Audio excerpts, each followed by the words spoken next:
Welcome, welcome, welcome. This is Keeping It Real on Purpose, where we challenge your everyday thinking and limiting beliefs around life, relationships, and your business to help you live your life purposefully. I'm your host, Edna White, your life purpose coach. And today I am so excited that we have our guest, Dr. Monica Jackson. And she is the owner and I believe the founder of Dr. Monica Y. Jackson Education and Design Services. It is involving instructional design, book publishing, layout, and WordPress website instructing. I think that we're going to learn some great things today. Welcome, Dr. Jackson. How are you? Thank you, Edna. I appreciate you having me here, and I'm doing well, and hope you are as well. I am doing wonderful. I am so glad that you're here with me and my audience, and I know that we're going to learn some great things tonight. So tell us a little bit about your business.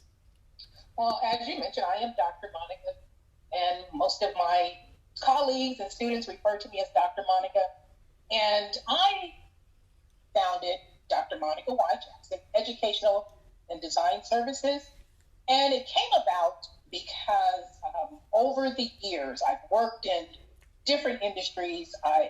This is not to brag. I just want to show the elevation, the evolution rather, of my skill set in business. I started off in computer science. My undergraduate degree is in computer science. Mm-hmm. I spent about 15 years in that industry and was in that industry for 13, 14 years, 15 or more. And then went through the dot-com era. The dot-com era happened, and I found myself with layoff after layoff. 5 layoffs in 1 year. Ooh. 5. Wow. So when I filed my taxes, I had 5 W-2s. Wow. We all have craziness at one W-2, so with 5, woo. Now, most people will look at that as, horrible. The first time it happened, it was. The second time, I was like, okay. The third time, I'm like, okay, I'm ready for this. But what it told me is that not only did you lose, you gained. Oh, yeah. You survived. Yeah. Somebody desired your skills. Somebody desired what you had. And so that is what my takeaway was. Not only that is to capitalize on what you have to offer, and most importantly, never stop learning and developing yourself. Absolutely. So after that, I went back. I just was literally I had enough of being laid off, the instability. So I decided to reinvent myself. I went back to school and got my master's degree. Mm-hmm. In that process time, I was also going through a divorce. Ooh. And at the time, most people, they panic when they go through divorce or it's devastation. Mm-hmm. And what that did for me is, instead of just walking away from the marriage, I decided to, let me try to work with this man and let me try to give him pointers of what I need, what we need to make this work. And in that process, because we both were over 40. That was his first marriage. And he had had children. That was my second marriage. And I said, well, maybe I'm putting too much on him. So I decided that I make myself have an outlet. So I went back to school to get my master's degree. Mm-hmm. So that way I can break up my time between, instead of throwing myself all into this marriage, having expectations of him, putting things on him when he really just did not know. Right. That I would have another outlet where I can go to school. That would take up some of the time. Right. And so that's what I did. As a result of that, I did not know that was going to open doors for me in terms of me being able to teach in the college system. Right. And I always wanted to teach. And my high school math teacher told me not to. He said, they don't make money. Teachers don't make money. Mm-hmm. So go into computer science, which I did. Mm-hmm. So I started teaching, started doing instructional design probably for 19 years. I primarily taught online. So, we're going through the COVID pandemic and most people are working from home. I'm used to working from home, so things didn't shift for me. Right. And so in that process, went through another situation with the university, and it just kind of devastating, and started to see myself developing courses for them, and decided to offer those to businesses. And given that I had,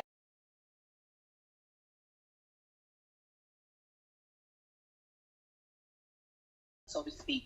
So what I'm hoping people get out of what I'm saying is when things happen, you make other things happen. In other Oh, words, that's good. That's good. you don't pigeonhole yourself.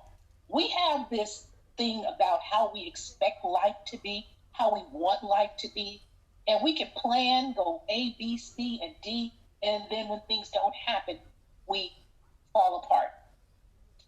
So I'm going to talk about that fall apart right now a little bit. Okay. My recent book that I wrote is called Wounds of Wisdom. It is a testimony about my journey through life. It's about, it has 7 chapters: friends wounds, business wounds, workplace wounds, church wounds, marriage wounds, business wounds, and children wounds. Mm-hmm. And these are things people don't want to talk about. We want to have this air as like everything's okay. We have it all together. Right. And sometimes people need to know that sometimes things happen. I have 5 different degrees. Like I said, I was laid off in 1 year 5 times. I've been divorced. I've had several things that have happened, and I didn't let those things define me. And I hope that your listeners take that away. Yeah. So if you're in business, if the business failed, it's not a failure. You learn something. Take something from every single wound. I say wounds have purpose, and there's wisdom in every single wound. So stop having this expectation of what should be and embrace what is and what you can make out of something else. That's nice. That's really, really good. I really like what you said. When things happen, you make things happen. So many times my clients have always, I just gave up because it wasn't, the challenges were there and the door wouldn't open and I just gave up. But this calls to courage, it calls to what wounds really represent. And I'm so glad that you said that, because my publishing company is called Wounded to Wonderful. This is like so great. I'm so I'm elated from this right now, because it's so yin and yang right now. We are so there. We're so there. And you are just amazing about what you said. I'm going to hashtag that. When things happen, you make things happen. That's yours. That's your phrase. I'm going to make sure it's said for you. But let's go on the part where you talk about wounds. And I know that when you first, you never, we always, as kids, right? We think about, we're going to have fun all the time. When is the first time that you said, you know what? I'm not going to work for anybody else. I'm going to work for myself. When did that wound open up and say, I'm going to fix that. I'm going to become an entrepreneur? When did that happen?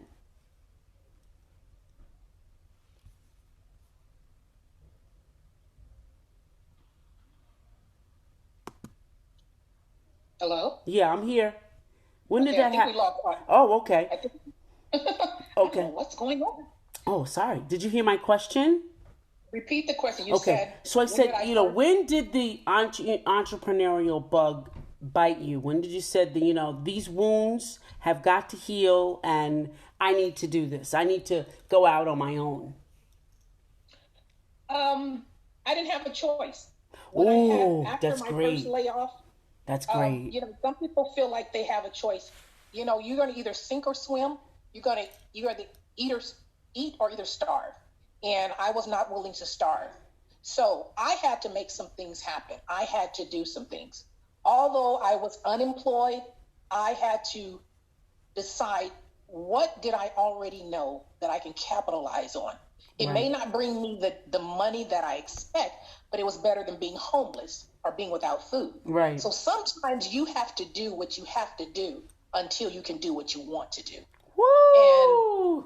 And okay. That's one for the books. Another one. And sometimes people don't recognize or realize that. And I think I'm going to go back to even childhood.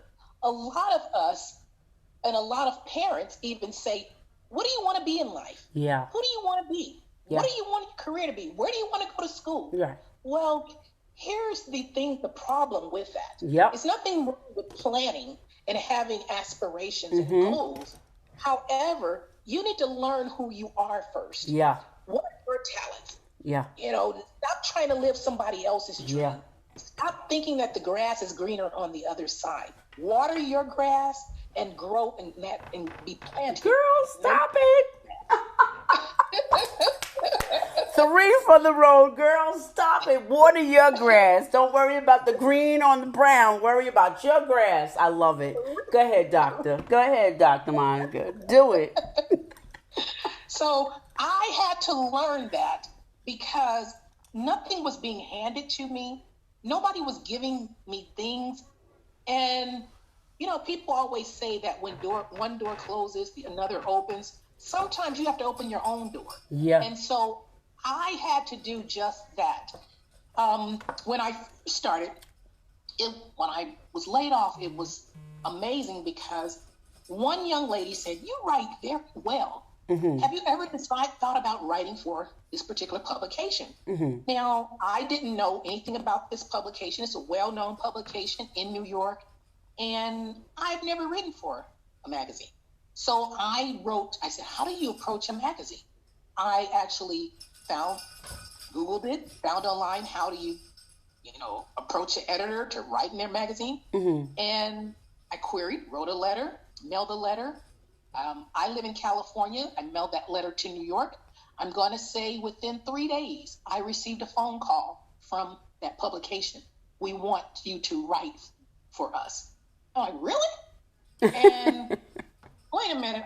My background is not journalism. Right. They said no. And they said, "No, we want you to write. We want you to write a column." I said, "What are you talking about?"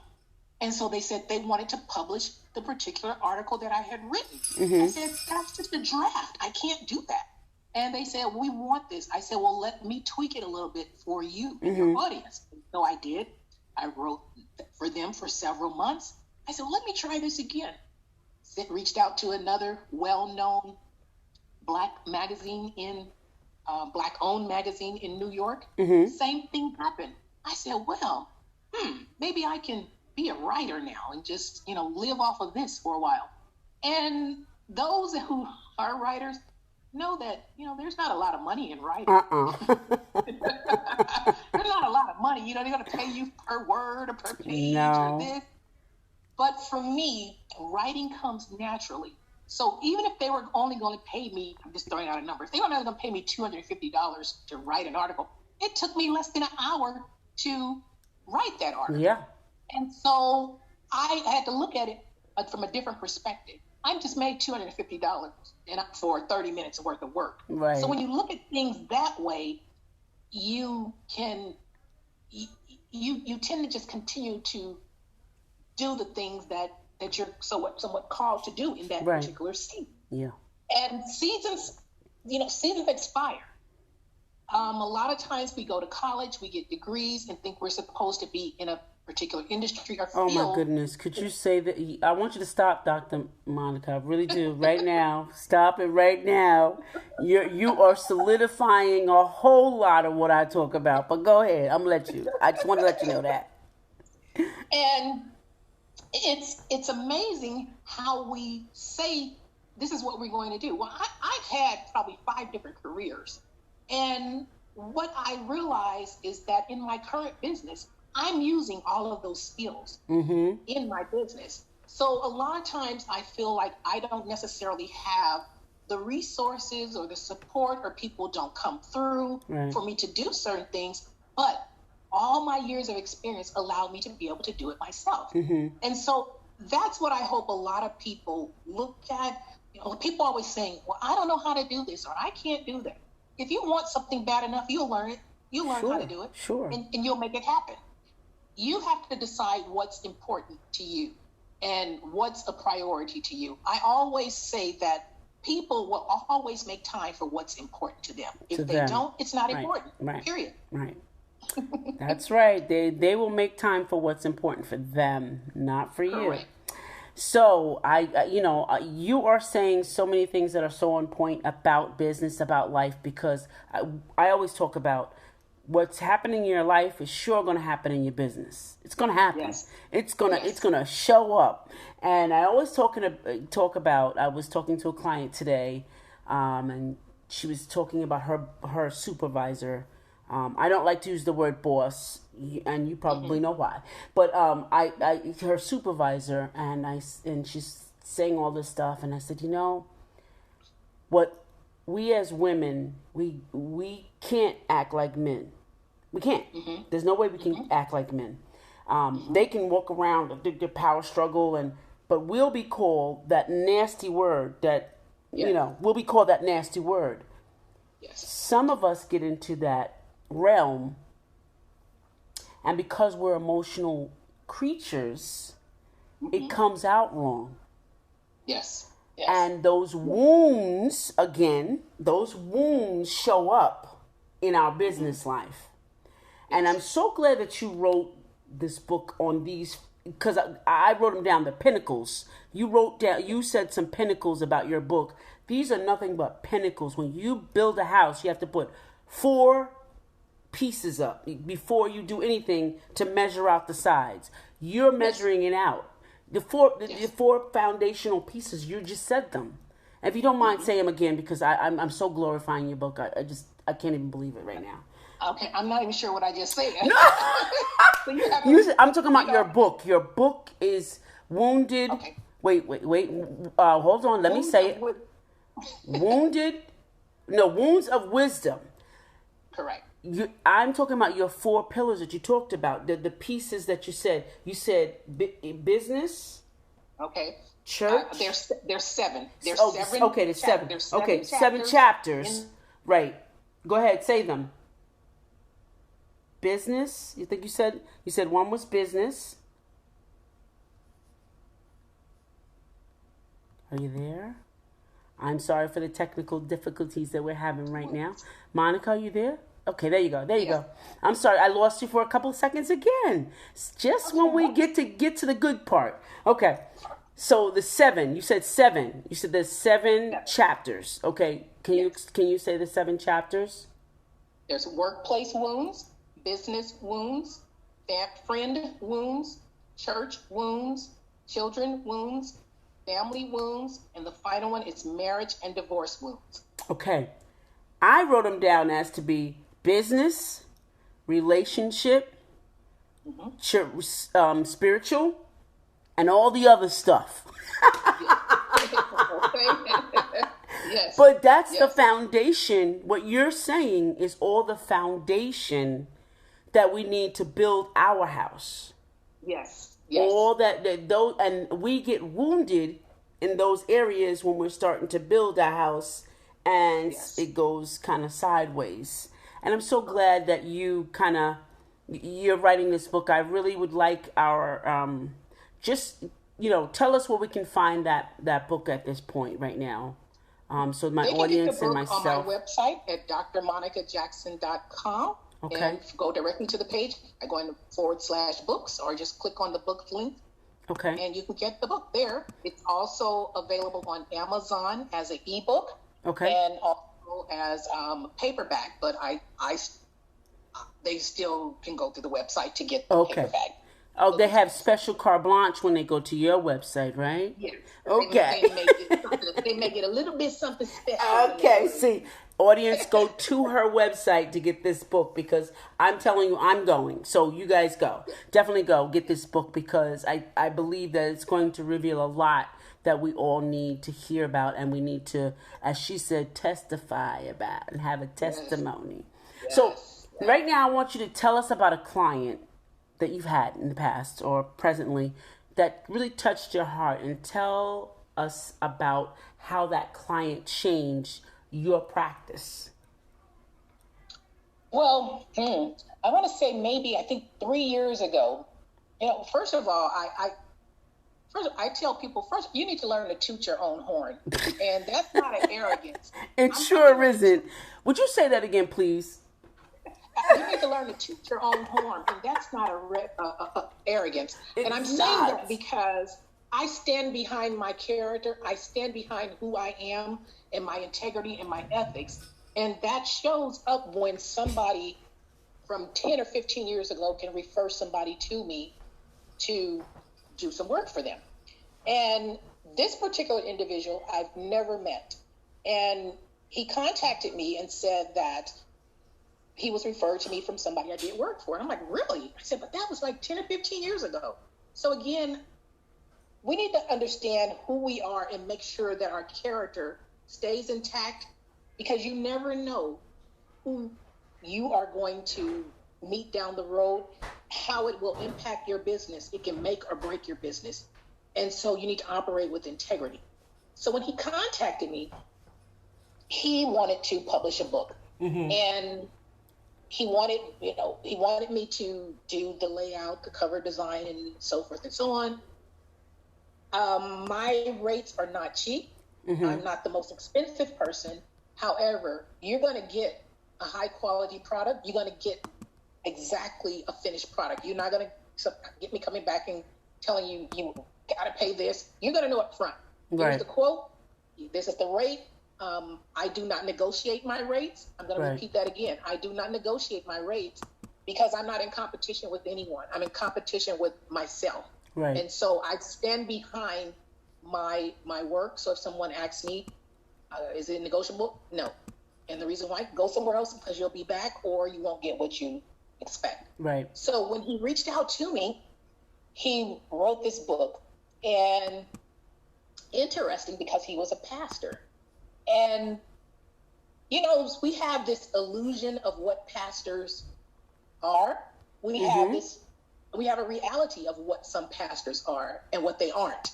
And when he wrote this book, I didn't edit the book, but I thought it was just going to be a fluff, just another religion. Right. Gotcha. Put down, or this is how you're supposed to walk. Right. Walking it, talking it. And it wasn't. It was so blatant. It was so direct. It was from one pastor to other pastors. This is how we need to operate. And this is why people aren't following you. This is why lives aren't changing. And I was so blown away by his boldness, if you will. And that helped me down the line to be bold in this particular book. And it's so amazing. I think that people think that you're doing them a favor, and sometimes they're doing you a favor. Or they're a blessing. You're being a blessing, and they're a blessing to you. And so that book that he wrote inspired me to be bold enough to say some of the things that I said in this book, in my own book. And as a result, there's been pastors who've come to me who said, wow, this is a great book. People have to read it. But here's the thing about it. They'll read it, but there'll be very few churches that will invite me to talk about things that I'm talking about in this church. That's right. That's right. Because it's going to go against the business. That's right. Dr. Monica, I want you to hush right now. A hush. Hush. Oh my goodness. Hush. We're in cahoots, so hush, okay? Just hush. Okay. But go on. It's great. It's good stuff that we need to hear. And, right now, we don't need fluff. We need truth. We need the reality. And, I'm just going to look on the back of my book, and I just want to say a couple of things that there were 4 people who read my book prior to me publishing it. 2 didn't know me at all, and 2 knew me. But one thing that one person said, authentic and relatable. Ooh. Another one said, absolutely riveting. Oh, that's good. And, it's just, one of the persons said, women do not share enough truth. This book shares total transparency. Right. Another one said, this book does not sugarcoat. We all go through things and often feel as though we are the only ones that have been in that situation. It really helps to find out that we're not alone and receive words of wisdom. This book can be a roadmap to healing for some, as well as an instruction manual to move forward. And that's what the book is about. Things happen in life and they can be devastating. However, you can choose to stay down or get up. Mm-hmm. And you have the power to put one foot in front of the other and move forward. And it takes time for some people heal quicker than others. Oh, sure. Again, but we have to change our mentality. Sure. Life happens. No one is designed to be here forever. No. We have these expectations in our upbringing. We really do. Some things, for instance, a child is not supposed to die before a parent. Says who? Right. I wish, I want you to hush right now, doctor. I want you to hush right now. I say that, and I haven't lost any children. But I've lost a brother, and my mom lost a child way early. Right after graduation, and I never asked that question of God. I never said that to him. I just said, "Why is my best friend gone?" That's what I told him. They're my best friend. Why was I never said anything about, no child. And my mother never said that to me. She never, she was in grief herself, but she never said that. She never said, I'm supposed to leave before he. She never said that. And that in itself, because I heard that before, I said, why is she not saying it? Why is she not saying it? But it was a revelation, I guess, for her that things can happen. When, church people, religious people are not exempt. We're not exempt from life's tragedies. And I think that's what we don't get. I think that's what we don't get. It's the clarity on that. Oh my gosh. I'm going to let you talk. Go ahead. Because it's really important. That right there, the clarity on that. And you live happily ever after. Yeah, I used to say it was the Brady Bunch syndrome. I said, correct. We're not the Brady Bunch. Even the Brady Bunch backstory was horrible. And you're right. And we have, again, we don't want to talk about certain things. And death is a part of life. It is. It is. And we don't teach that. We're supposed to live forever. And, we're taught, we're taught, the Bible says, live each day as if it's your last. But how many of us are doing that? How many of us know that? No, I'll tell you what I can't keep going on, but I'm going to say this. We think that we're supposed to get that total reward when we die. But the lessons, the book is when we live. Yes. Forever, for however long that is. That is right. No matter if it's 1 year, 20 years, 50 years, 90 years, 200 years, it's the book. We're the book. Correct. It's not when we get there, because, listen, when we go back, we're going back to the Almighty, the whole essence of energy. Correct. Where are we walking around in gold, walking around in gold paths and all that, in total energy now. Think about that. If he's all everything and total energy, where we walking, or where we going in some castle or another? Where we going? Well, I'm gonna let you talk. And we talk about, we always hear when someone passes, they're in a better place, but we don't celebrate as if they are. Thank you. We don't. We say it, but we're not living it. And right. So we need to change that. You know what? Thank you for the time that I had with you for X number of years. Now my life is different now, and I have to adjust to that. And it's sometimes it's easier said than done again, but we have to learn to not let our life It's not die easier with said somebody than else. done. It's not easier said than done. That's another statement we need to get rid of. It's just do it. Correct. Like Mike, just do it. Right. Just do You're it. right. It's really You're just right. do it. You know, Correct. a lot of things that it's easier said than done. I leaned on a lot of that, and then I'm like, wait a minute, I just did it prior to this. Correct. What am I doing to myself? I'm just messing myself up. You know what? We can talk. You and I can talk forever. Audience. I didn't even get to ask her questions about herself. We're going to have Dr. Monica back if she wants us back, okay?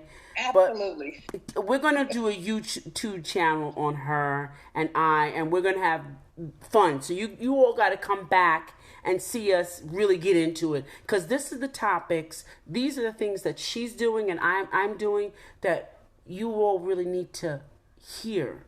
That changes the way that you think. And challenges your day-to-day practices. Challenges. And that's what's important. Because if we go by Jesus, and Dr. Monica, you can kind of chime in. If we go by Jesus, Jesus challenged everything. Nothing he didn't challenge. There's nothing. There's nobody. And nothing he didn't challenge. And you can't get through something without going through something.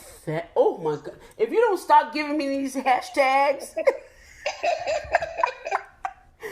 you know, I really do appreciate you, Dr. Monica, for coming because I don't chime with everybody because I'm my authentic self, which I know you are. You're living your authentic self. And I don't chime with too many people, but when I hashtag. Okay? It's like, no, you're doing too much right now, Dr. Monica. My assistant, I'm going to tell my assistant, pull everything she said out. Pull it out. Okay, so we got to get back on track, audience. We got to get back on track. We love this lady. Yes, we do. We love her. We love her. Okay, she's coming back on our YouTube channel. We love her. But we want to learn some things about you. We know about your business. All right? But I think we got off track, but it's good off track, and I like it. I like it a lot. So I want to learn about you. Great. Who is the most important person in your life? And who is the most important person in my life? Yes. Now, let me say this very clearly. Oh, Lord. I made a statement earlier, but the most important person in my life is me. Woo! I told you to stop. I told you to stop telling me this. Let me say why. Okay. Because without me being at my best, I can't be anything for anybody else. So I have to take care of myself, whatever that is. One of the statements that I make in my book, and first of all, I guard my peace at all costs. You and me both. At all costs. And when I say all costs, I say all. You and me both. You and me both. And so anything that disturbs my peace, I wake up to this quote every day on my wall, and it's actually in the book. My peace. People don't realize that you can forgive them without speaking to them again. It's not a grudge. It's peace of mind. Say that again, please, because I need people to hear that because I am exactly the same way. Is I don't need to speak to you. My peace is important. And I'm telling you, if you look at any of my videos from YouTube, you'll see behind me the word is peace all day. Yes. But that's important. And that's important. And that's why, we look at the state of the world right now. We're not at peace. And we're not at peace because somebody else is not at peace. But right now, I can say I'm at peace. Right. And a lot of people, when 2020 was going on, I even wrote in the book, 2020 was my best year. Right. Why? Why was that my best year? That's a worst year for some people. I said, because I learned to adapt. Yep. And I learned about myself. I had time with myself. Yeah. It's true. I learned my peace. Yep. And a lot of people didn't. They wanted to continue doing business as usual. But that was an opportunity for you to stop and make some changes and adjustment in yourself and take an inventory of yourself. Yeah. And so I want to stop you right there. because I've talked to people, my clients, not people, but my clients about peace. Yes. Let's understand. I know we are over minutes right now. I want to talk about this word peace. Yes. Break peace down, because many people believe that peace is this thing that's, like, okay. And you're walking on this cloud of air at all times, and that's attainable. Could you please break it down? Because I know you know. Okay. Well, first of all, peace is not the absence of problems. Oh, I want you to. I told you, Dr. Monica, behave. So it's your approach to those problems. You have to learn to control what you can and take charge of what you can and leave alone what you can't. So if we sit around here and watch the news all day, what's that going to do? Get us depressed. It's funny because people have to call and tell me what's going on in the world a lot of times. Why? Because that's going to disturb my peace. Exactly. There's nothing I can do about any of that. Nothing. So I can only do what I can do for Dr. Monica. Right. And so that's where I choose to be. That's not a selfishness, but that's where in order for me to continue to put one foot in front of the other, right, to continue to grow, continue to thrive and live, I don't ever want to leave this world in despair or, depressed. So I have to do things that's going to rejuvenate my spirit. Right. Whether it's taking a walk, whether it's breathing, whatever, have gratitude. Just, you have to do things. One of the things I do is I journal. Right, me too. When you're having problems, write those problems down. Yes. Why? You write those problems, leave them there, close that book, and go about your business. Don't wallow in it. No. Nope. And that's how I release that so that I can remain in peace. So you have to learn a way to learn to keep your peace. A lot of our illnesses that we have is because we're not at peace. That's correct. And so you are in complete control of that. It hasn't, and I'm going to say this, I'm sure it's going to rub some people the wrong way. Some things are not always hereditary. Nope. Some things aren't hereditary. It's really lifestyle. That's where you were raised in that. That's what you knew to do. That's what you knew to eat. That's what you did. And because of that, this is what you got. Exactly. But stop eating this, stop doing this, do some things differently, and it's no longer a part of your genetic makeup, so to speak. And it's not even genetic. I will tell you, it's something that somebody said. Yes. It's usually almost always something somebody ever said. And correct. I was just talking to a client today because she said, here's a client that has paid hundreds of dollars to me and don't appear in class, in the sessions. Yes. And I when I contact them, do you want the money? No. And I'm saying, so we're talking about their, a situation, a medical condition. And I'm saying, do you understand what illness is, right? Well, my mom had this. I said, no, that's not what I said to you. What did the doctor tell you? He said, this is a condition. A condition by description is illness, which means inside you're ill, aligned with you. So what are you doing that is creating this? Because it's only one. If it was a disease, it would affect all of you. Yes. Okay? Yes. But this is something that found an area and said, let me sit right here after I got mad, upset, stressed, aggravated, or have anxiety. I can't find no other place. Let me sit in your foot. Yes. And let me grow that, and your toe gets gigantic. Right? Yes. And so I said to my client, I says, what are you doing that is making this happen? I'm eating good. I said, no. Good doesn't mean really healthy, but we're not going to be getting enough food. I'm talking about what are you doing? Correct. So she caught on, well, this is happening. And I said, she said to me, and we're going to go back to peace.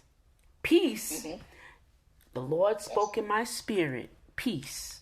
I said, well, do you know that Jesus whooped people in the synagogue with cat o' nine tails? Okay. And she said, and she's quiet, right? I said, and did you read after that he was upset and distraught and everything? No. He said, go and do that no more. He didn't talk to them back and forth. He gave a command. Yes. And so she was quiet, and I said, what you're doing is you're accepting the worldly, what the world or what somebody told you peace was walking on that cloud and nothing, you have no problems. I said, let me tell you something.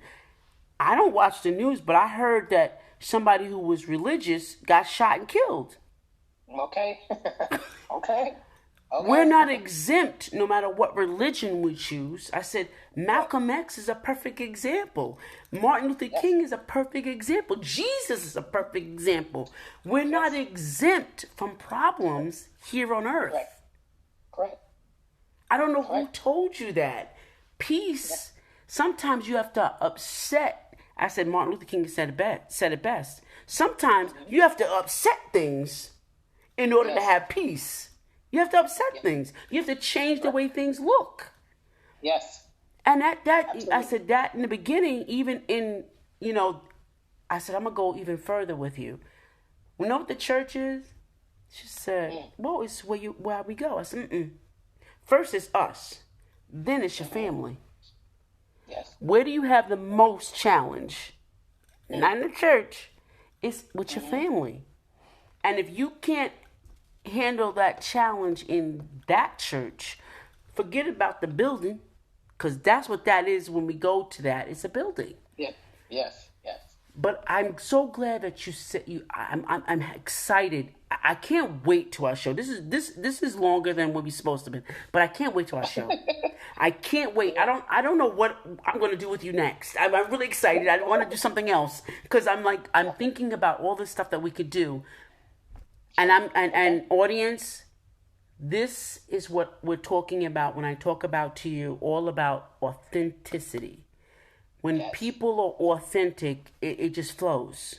When people get together and talk, whatever, it could be about peanuts. It's so authentic. Yes. This is what you want to be. You want to be genuine. You want to be the real you, what God intended you to the person to be. No matter what you put on the ornaments, you ornament yourself with, it's you or gotta be yourself. And be good with that.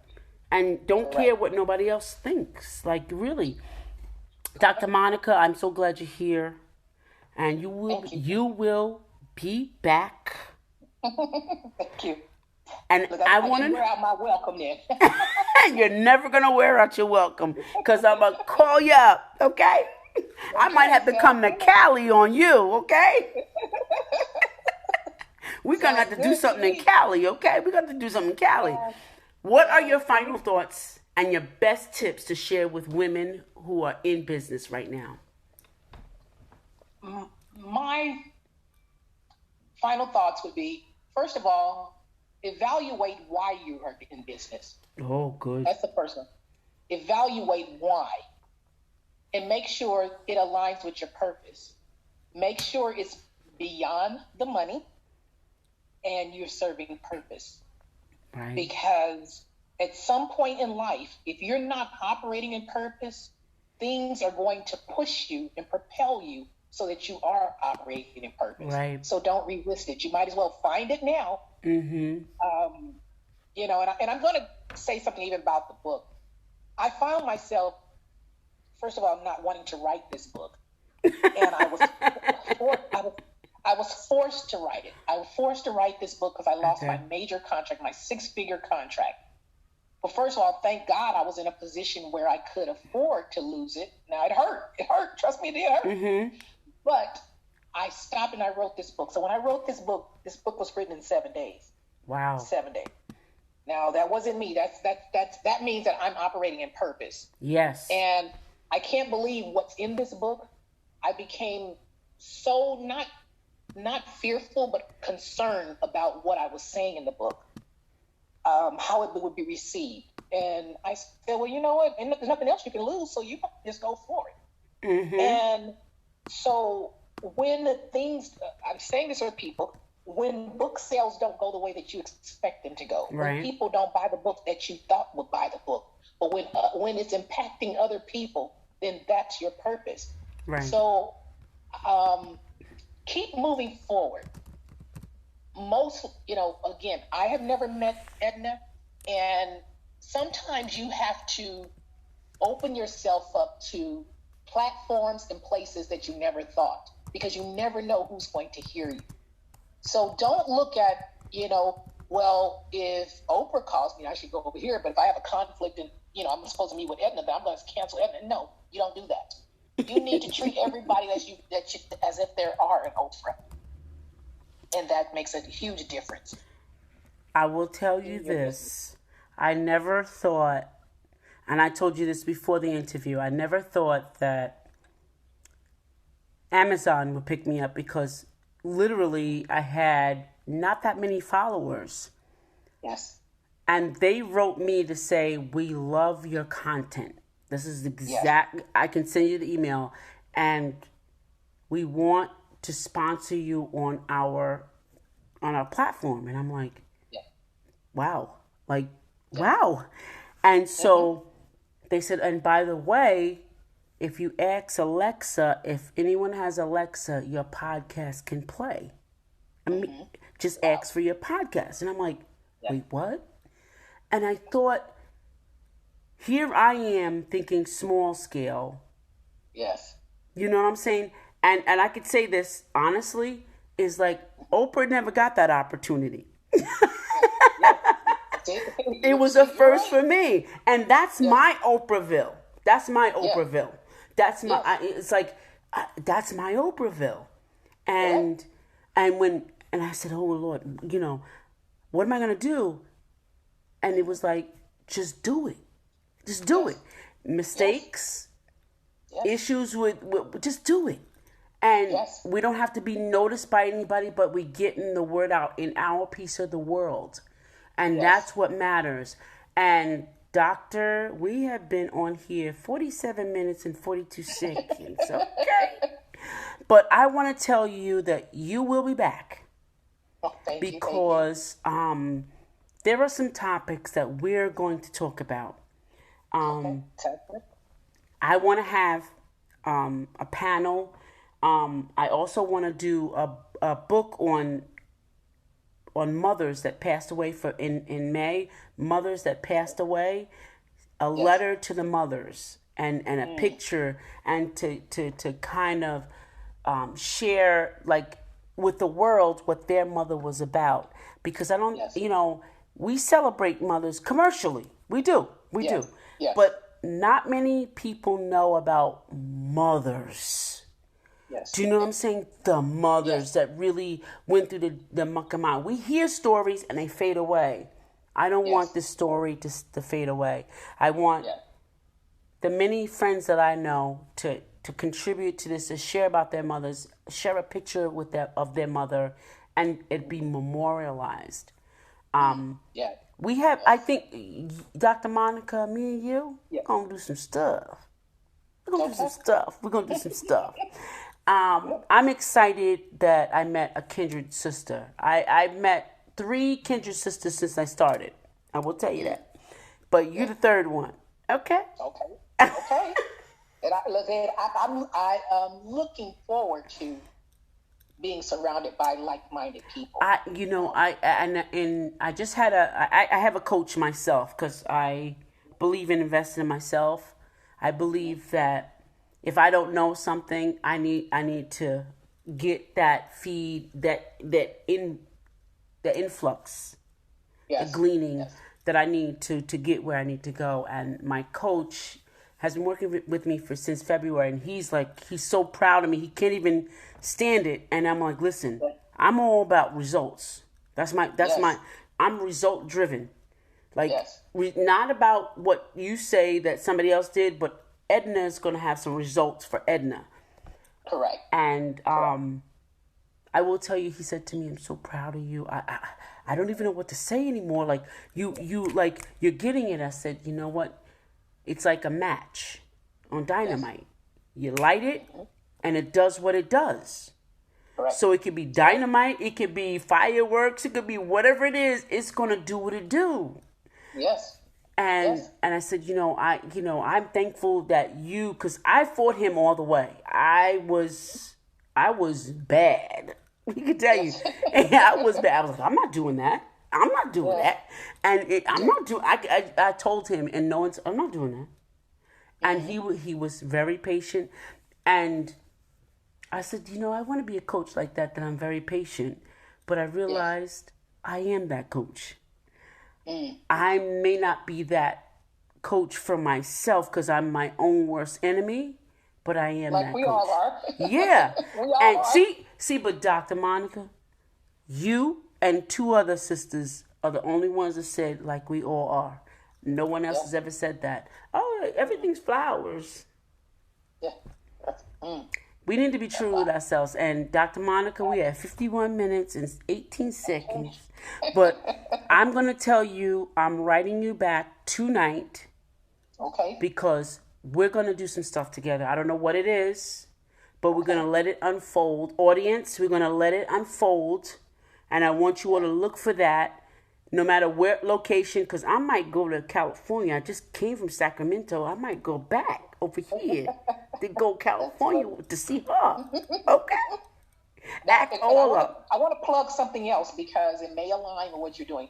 In addition to the book, I have a journal that people can walk through to heal from those help address and confront, close, and crucify those wounds. But in addition to that, I'm developing 7 courses: overcoming church wounds, overcoming family wounds, overcoming workplace wounds. And I did a poll with a few of my followers. I don't have many followers. And I asked them to rate the courses, which are the number 1 courses. The number 1 course that everybody wants is overcoming church wounds. The Absolutely. second was overcoming family wounds. Absolutely.